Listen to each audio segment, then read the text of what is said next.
with NCR, we have achieved the optimum level already of vaccination, over 100%.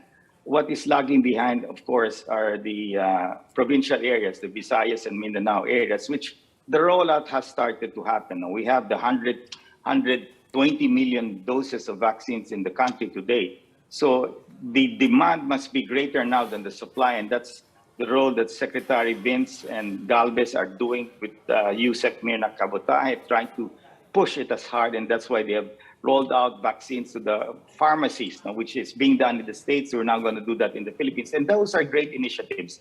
And the initiatives of Bener Abalos, of course, the Metro Manila mayors, Secretary Bello, Tugade, by really restricting the movement of the unvaccinated to protect these people. Yes, that's great, because it will push more of these people to take the vaccines immediately.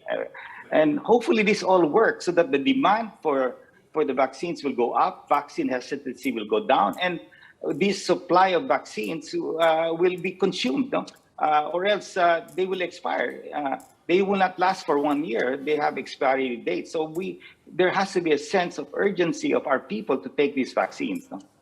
Well, on the other hand, Secretary, the health experts are saying as long as there are still a lot of people who are unvaccinated, there's always a chance of new variants coming along, and we might return again to lockdowns.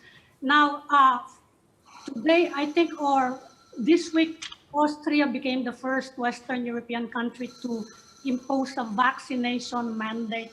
And you are saying we have enough vaccines now. In fact, a lot of them are in danger of becoming unused. You think it's time for us to consider imposing a vaccination mandate?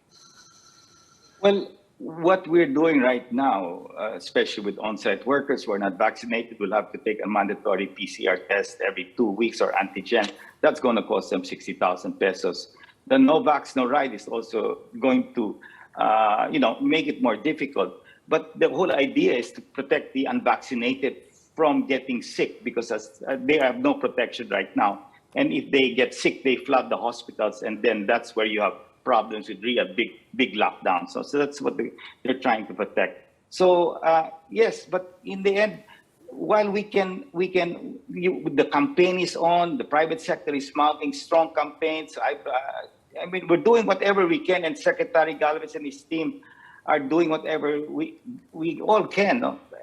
Kulang na lang, we declare martial law and tell everybody, all those who are not vaccinated, fall in line, and we're just going to jab you. But, we can't do that. We can't declare martial law and impose that. So what I'm trying to say, we are doing everything possible to convince them to take the vaccine. And of course, not only the Philippines, but the entire world, as countries remain unvaccinated, there will always be possibility of variants to come out, and that's a fact. But I think looking at the medical experts who have been talking about it, there's a great chance. I'm not saying it's 100%, but there's a great chance that with Omicron, that we might see the beginning of the end. I'm saying might see the beginning of the end.